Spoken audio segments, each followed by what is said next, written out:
Okay, here we have the HexBug Nano Construct Habitat System, and this is one of the starter sets, and the one I've picked here is the one with these sideways rolling rollers, a little bit like a car wash, so you can imagine the HexBug having to go through there. It's quite difficult for them to do that. But before I move on to that, I want to explain the very new and clever Construct Habitat System that HexBug are now working with. I've deliberately removed some of these sides from this hex cell because they are all removable. And that is really important. So what you've now got is the ability for this to be an edge piece, a corner piece, or a center piece. So you can have very large arenas once you've got a few of these.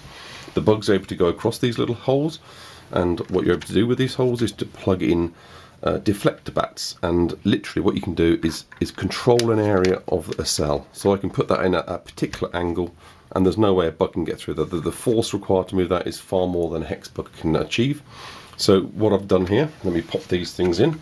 So you've got all the normal doors, etc. that you expect to get, and you can open and shut these. Again, these are very clever and removable. I'm going to have all these shut on the side because with this piece, with this individual small set, you only get one cell. Obviously in the larger box set, which I'm going to open up shortly, I've got myself a full 3 more cells, as well as 3 different types, and I do mean different types of these gadgets. Okay, so what I've done here, this is the HexBug that you get included in this particular set. So it's grey with a kind of limey green yellow, which you can almost see through.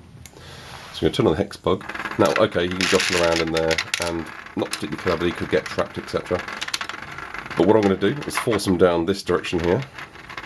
So I've got a bat that's going to help deflect him in this way, and there he goes, he's gone through already. Now of course I would want to have a bit of track through here, because the whole idea is I'm trying to filter them through the rollers here, which you just saw them go through, so it's quite difficult for them to do it, and they're going to glance off a lot of the time, and I think that's quite fun.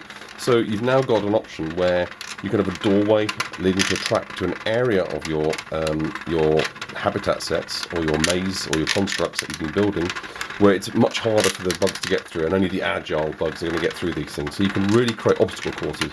Not only can they fight in these areas, and again I can have a larger area, and I'll have a 4-cell one shortly, but you can really within a hex cell one area create with these bats and shapes. He's gone through it again, excellent.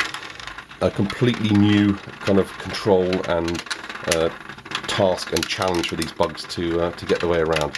So I think it's a fantastic thing that HexBug have done. These flexible walls on the cells, as well as these quite fun arena type tasks with the maze walls, flexible floor system, fantastic. I think it really enhances the HexBug Nano range.